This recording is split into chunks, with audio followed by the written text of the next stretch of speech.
ఆంధ్రప్రదేశ్ శాసనసభలో వైసీపీకి ప్రధాన ప్రతిపక్ష హోదా దక్కించుకునే బలం లేదు.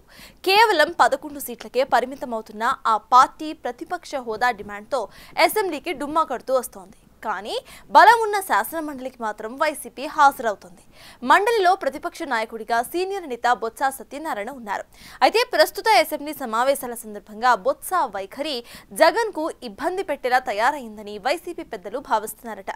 అసలు శాసన మండలి వైసీపీలో ఏం జరుగుతోంది? జగన్ నిర్ణయాలను కాదని బొత్స అనుసరిస్తున్న ఆ వ్యూహం ఏంటి?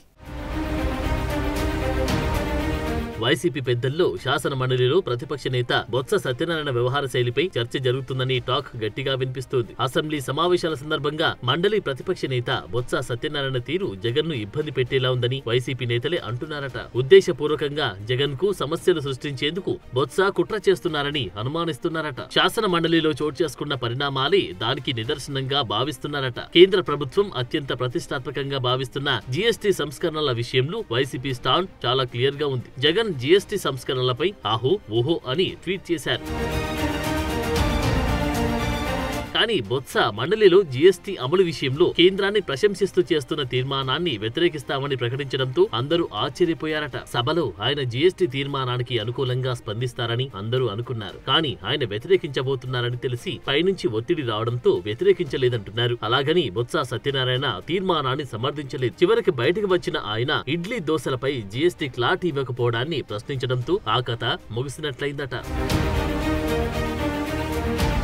ఒక జీఎస్టీ విషయంలోనే కాదు అనేక విషయాల్లో బొత్స తీరుతూ ఆ పార్టీ నేతలు ఇబ్బంది పడాల్సి వస్తుందని టాక్ నడుస్తుందట. బీఎస్పీలో ఒకటి చెప్తారు, బయటకి ఇంకోటి మాట్లాడతారని వైసీపీ నేతలు గుసగుసలాడుకుంటున్నారు. పార్టీ అధ్యక్షుడు జగన్ ఒకటి చెప్తే బొత్స మరొకటి చేస్తున్నారు అని ఆ పార్టీ నేతలు ఆరోపిస్తున్నారట. అసెంబ్లీ సెషన్స్ మొదలైన తొలి 5 రోజుల కాలంలో మండల్లో బొత్స వ్యవహరించిన తీరుతో ఆయన వ్యక్తిగత ప్రతిష్ట పెరిగిందే కానీ వైసీపీ మైలేజ్ తగ్గిందంటూ ఎమ్మెల్సీలు ఆందోళన చెందుతున్నారట. మండలలో గాని బయట గాని ఎవరికి మాట్లాడే అవకాశం ఇవ్వకుండా మొత్తం బొత్స తానే అన్నట్లు వ్యవహరిస్తున్నారని, అటువంటప్పుడు ఇంకా తాము ఎందుకని ఆవేదన వ్యక్తం చేస్తున్నారట ఎమ్మెల్సీలు.